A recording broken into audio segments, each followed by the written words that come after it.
សួស្តីបងប្អូននេះខ្ញុំតម្លើងមកឈុតទៀតនៅខាងកំពង់សោមណាមិនអភិវឌ្ឍអត់មានភ្លើងរត់ដល់ទេនេះយើងប្រើភ្លើងសូឡាសុទ្ធហ្មងការប្រើយ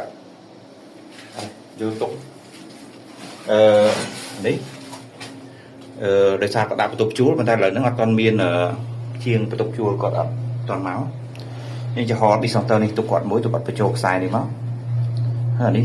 យើងតែងតើបងទឹក2.3 អាហើយនេះយើងរៀបគ្រឿងអូតូអស់ហើយបាទហើយនេះថ្មលីជូម10គីឡូអញ្ចឹងគាត់ប្រាំងសំចៃ10បន្ទប់នេះអាចគ្រប់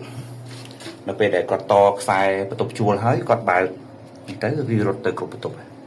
ចានេះខ្ញុំតេស្តណាឥឡូវខ្ញុំដកចេញចាំមើល2.3ហ្នឹងដូរអត់0ណាវាអា0នឹងដាច់ក្បាលនេះអញ្ចឹងជាមួយដោតវិញបាទ start ដំបូង3 ampere ដល់ពេលវារ៉ាន់ 2.3 អញ្ចឹងដែរអានេះមិនអញ្ចឹងអូខេអញ្ចឹងអានេះថ្មលីជូមនេះដំណើរការវាកំពុងសាក1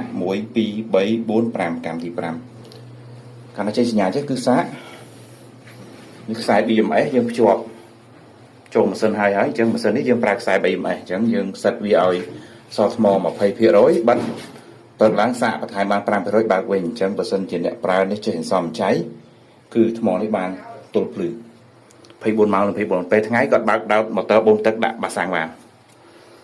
អូខេប៉ណ្ណឹងសិនផ្នែកធ្វើដាក់ក្របលើសតែនណាបាទទីតាំងគឺនៅកំពង់សោមមកនៅតំបន់អភិវឌ្ឍពិសេសហើយនេះនៅទល់មុខគម្រោងផោះដីឡូផោះឡូនស៊ីធីនេះតំបន់អភិវឌ្ឍតំបន់សេដ្ឋកិច្ចពិសេសគេហ្នឹងបាទនៅផ្នែកខាងនេះខាងផ្លូវខាងនេះអត់មានភ្លើងរត់ទេអញ្ចឹងបន្ទប់ជួលទាំងអស់នេះគឺពឹងលើភ្លើងសូឡាហើយអញ្ចឹងដោយសារតែភ្លើងសូឡាដាក់ថ្ម10គីឡូអញ្ចឹងឲ្យគាត់ប្រើឲ្យស្រួលអញ្ចឹងទៅដើម្បីថែរក្សាឲ្យបានទល់ភ្លឺ10គីឡូច្រើនដែរអាចតែពូទាំងហាលអីប្រើអត់អស់ទេរៀបស្អាតដែរបន្ទប់មើលមានពណ៌មានអីណា highlight ក៏ស្អាតគាត់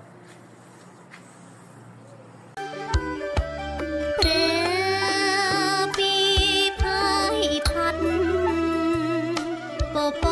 ក្រសាត់បបខៃផាត់កាត់ផ្ទៃមេឃី